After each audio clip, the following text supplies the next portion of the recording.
homilaning yurak urishi normada qancha bo'lishi kerak va buni har bir homilador ayol bilishi shart. Eng zo'r tavsiyam bor, videoni oxirigacha ko'ring, aytib o'taman. Homilaning yurak urishi normada 120 dan kam bo'lishi kerak emas va 170 dan baland bo'lishi kerak emas. Normada shu oraliqda bo'lishi kerak. Nima uchun homilaning yuragi tez uradi?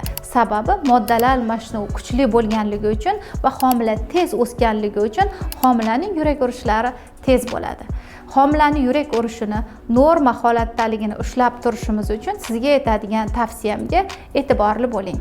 Uyda har kuni 2-2,5 litr suyuqlik ichishga odatlaning.